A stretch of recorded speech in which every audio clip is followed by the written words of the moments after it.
somebody in to negotiate! The Fifth Element was not just a sci-fi blockbuster, it was a fever dream on film. A cosmic opera built from chaos and color. Behind its neon world lay disaster and obsession. Sets collapsed, actors fought, budgets spiraled out of control. Director Luc Besson risked everything to make his childhood fantasy real. Today we dive deep into 20 weird facts about The Fifth Element. The movie began as a comic book. Before cameras rolled, The Fifth Element lived on paper. Luc Besson began writing it as a sprawling comic-style epic when he was 16. He dreamed of French space operas that looked like Jean Giraud's artwork. Years later, he hired Giraud himself, known as Moebius, to design the film. Their collaboration blurred the line between cinema and comic art. But Besson was accused of copying heavy metal aesthetics too closely. Some artists threatened lawsuits. What audiences saw as visionary design was born from decades of sketchbooks and lawsuits waiting to happen. The film's visual language was not created in a studio. It was drawn from the imagination of a teenager who refused to grow up, and Bruce Willis was not the first choice. Bruce Willis defined the film with his deadpan delivery and peroxide hair, but he was not the first choice. Besson originally wanted Mel Gibson, who turned down the role after reading the bizarre script. Jean Reno was next, but his accent made producers nervous. When Willis joined, he brought chaos. He refused to wear costumes he disliked and changed lines without warning. Yet his American energy grounded the French eccentricity. Without him, the movie might have felt like an art project instead of a blockbuster. His swagger saved it even if the crew called him impossible behind his back. Milla Jovovich created her own alien language. Lilu's strange speech was not gibberish. Luc Besson and Milla Jovovich invented it together. They wrote a 400-word vocabulary and practiced it like a secret code. Besson would send notes to her in the alien language during filming. By the end, they could hold full conversations. Jovovich said it made her feel reborn, like a child learning speech again. But it also isolated her from the rest of the cast. She was alone in her own linguistic world, speaking to no one but her director. What looked like alien innocence on screen was drawn from real loneliness. The production nearly collapsed over costumes. The film's futuristic fashion became legendary, but behind the scenes it caused near mutiny. Designer Jean-Paul Gaultier created over 1,000 costumes, each handmade and wildly impractical. Extras fainted under plastic suits, corsets split, heat lamps melted fabrics. Besson refused to simplify the vision. He said the future should hurt a little. The wardrobe department worked 20-hour days sewing through exhaustion, but the pain paid off. Every stitch gave the movie its strange couture energy. Gaultier later called it the most difficult and proudest project of his career. Gary Oldman hated his role. Gary Oldman played Zorg with deranged perfection, but he despised the part. He only accepted it as a favor to Besson, who had helped finance one of his earlier films. Oldman called the role silly and meaningless. During interviews, he admitted he never even understood the plot, yet his campy Southern accent and psychotic charisma became one of the film's highlights. Ironically, Oldman later said it was the role most fans approached him about. He hated what the movie stood for, but could never escape it. Sometimes the characters we mock become our immortality. The opera diva could barely move. The alien diva Plava Laguna's performance became one of the most haunting moments in science fiction history, but filming it was agony. Actress Maïwenn Lebesco wore an enormous latex suit that restricted her breathing. The makeup team glued blue prosthetics to her skin for 8 hours a day. During shooting, she could barely sit or walk. The operatic performance was a mixture of real singing and digital remixing. The human voice could not jump notes that fast, so sound engineers created impossible scales. What sounded like alien beauty was human suffering layered with electronic perfection. The diva scene became the soul of the film, but nearly broke the woman inside the costume. Luc Besson fired crew members mid-scene. Besson's perfectionism bordered on cruelty. He was known to fire people in the middle of takes. Cinematographers described him as calm one moment and volcanic the next. He would rip the camera from operators to frame shots himself. Some left the set in tears, others admired his obsession. He wanted every shot to look like a moving painting. The chaos produced visual genius but emotional wreckage. Behind the neon glow was a crew walking on eggshells. Even Bruce Willis later said Besson was brilliant but terrifying to work for. Creativity was his weapon and his curse. The taxi chase nearly killed stunt drivers. The flying taxi chase through futuristic New York looks like digital art, but much of it was practical. Miniatures and wire rigs filled the studio. Stunt drivers operated real car shells suspended by cranes. One cable snapped during testing, sending a taxi crashing into a wall. No one died, but production stopped for days. The sequence pushed visual effects technology to the edge of collapse. Besson refused to let computers do everything. He demanded the smell of gasoline and the sound of real metal scraping. Every spark on screen came from human risk, not software safety. The script confused everyone. The Fifth Element screenplay baffled the cast. Bruce Willis said he never knew what the movie was about. Gary Oldman joked that he was acting in a different film altogether. Even editors struggled to make sense of Besson's nonlinear storytelling.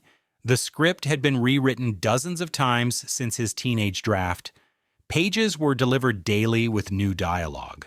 Yet somehow the confusion added to its surreal charm. No one fully understood the film's logic, and that uncertainty became its identity. What audiences saw as artful mystery was actually organized chaos hidden by special effects. A real priest inspired the story. Luc Besson often said the film's spiritual themes came from childhood memories of a Catholic priest who taught him about light and humanity. The idea that love could be a cosmic element was born there. During production, he filled his office with religious art and ancient symbols. He even hired consultants to discuss sacred geometry. The fusion of science and spirituality gave the film its unique tone. It was not just a space adventure, it was a sermon delivered through lasers and fashion. The Fifth Element became Besson's personal gospel, disguised as sci-fi spectacle. Go ahead and like and subscribe, because what comes next proves this movie was more dangerous and more personal than anyone realized. The filming took over an entire studio complex. The Fifth Element consumed Pinewood Studios in England like an invading force. It occupied every major soundstage for months. Crews built entire city blocks on indoor stages just for a few seconds of screen time. Dozens of miniatures filled separate rooms where technicians worked around the clock, gluing skyscrapers with tweezers. Production was so massive that other films were forced to move elsewhere. Besson called it the most ambitious European film ever attempted. The sheer scale made it feel like shooting 10 movies at once.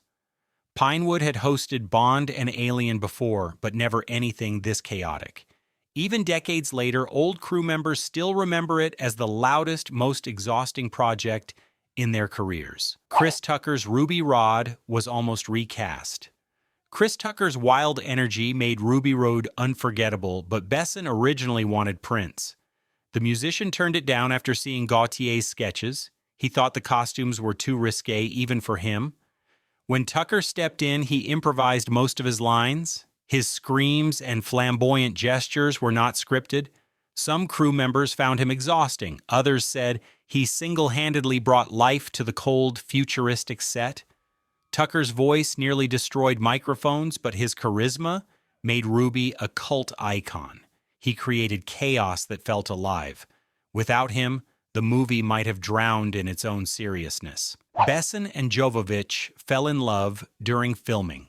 While the world watched Leeloo fall for Corbin Dallas behind the camera, Luc Besson was falling for Milla Jovovich. Their romance began quietly but soon became the set's open secret. It blurred professional lines. Crew members whispered that the director favored her with endless retakes and custom lighting. They married shortly after the film's release, but divorced 2 years later. Their relationship mirrored the movie's strange mix of beauty and fragility. Love had literally become the fifth element, but in real life, it was not enough to save them. Their passion burned bright and fast, leaving ashes of gossip behind. The English language barrier caused chaos. Most of the cast and crew were French, many spoke little English. Luc Besson often gave directions through translators. Misunderstandings were constant. Some American actors received contradictory instructions. Gary Oldman once joked that no one on set could understand each other, but somehow the shots turned out great. The confusion created an unintentional rhythm where gestures replaced dialogue. The movie's strange tone came partly from that linguistic gap. It was not Hollywood polish, it was multilingual madness. In the end, the mix of languages gave the film its otherworldly pulse. It sounded like the future because no one knew what anyone was saying. The weapons were real and almost dangerous. The futuristic blasters and rifles looked cartoonish, but many were built from modified real guns. Props were fitted with blank fire mechanisms for authentic recoil. During one chaotic day, an assistant forgot to clear a chamber before a take. The explosion shattered a light rig but injured no one. Security protocols were rewritten overnight. The scene stayed in the film, but the accident stayed in the crew's memory. Even Bruce Willis refused to handle certain weapons afterward. The movie may have looked like a fantasy, but the heat coming from those guns was very real. The visual effects team invented new technology before The Fifth Element. No film had mixed live action and CGI on such a massive scale. Digital Domain and BUF Compagnie developed custom software to handle thousands of flying vehicles in the New York skyline. The computers kept crashing under the data load. Engineers slept beside machines to restart them after every render failure. Each frame took hours to process. The result was a world that looked both digital and handmade. What audiences thought was easy, computer art was actually a technological breakthrough built on sleepless nights and overheating processors. The movie quietly rewrote how visual effects would be done in the late 90s and inspired later blockbusters from Star Wars to The Matrix. The French government helped fund it. At the time, The Fifth Element was the most expensive European movie ever made. Hollywood studios refused to finance a French director's dream project about love and aliens, so Luc Besson turned to the French government, which subsidized part of the cost through cultural grants. The deal caused outrage in France. Critics called it a waste of taxpayer money for a Hollywood-style spectacle, but the gamble paid off when the movie became a global hit. It proved Europe could produce a blockbuster that rivaled American scale. The French film industry never looked the same again. The deleted scenes changed the tone. Several key scenes were cut to shorten the film for theaters. One deleted sequence explained Leeloo's training as a divine weapon. Another showed Zorg's past as a war profiteer. Besson removed them to keep the pacing fast, but later admitted regret. Those lost scenes gave moral depth and context. Without them, the film felt dreamlike and disjointed, which oddly helped its cult status. Fans still search for the missing footage that was never restored. The lost minutes became mythical whispers, adding mystery to a movie already wrapped in cosmic confusion. The critics were brutal at first.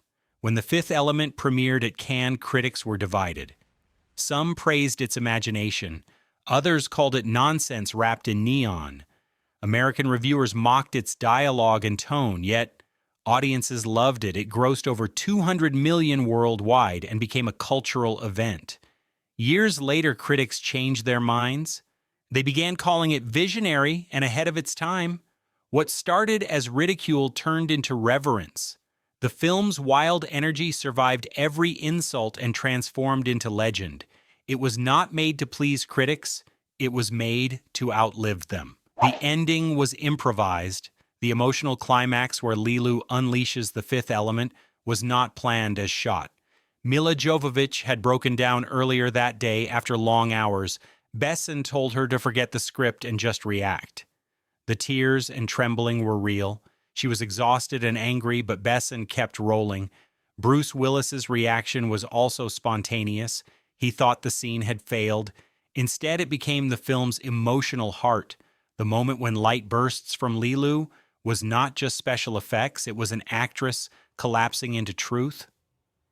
The movie inspired real technology. Years later, designers of futuristic tech cited The Fifth Element as influence. Car makers studied its flying taxis. Fashion houses revived Gautier's designs. Even voice assistant developers referenced Lilu's speech patterns when creating early AI systems. What began as a mad French fantasy quietly predicted the digital future. The film became prophecy hidden in camp. Luc Besson had set out to make an adventure about love, saving the world, but accidentally mapped the blueprint for the world we live in now. The Fifth Element was never just another sci-fi film, it was chaos captured in color, a strange miracle born from obsession and risk. Its legacy lives in every neon dream that followed.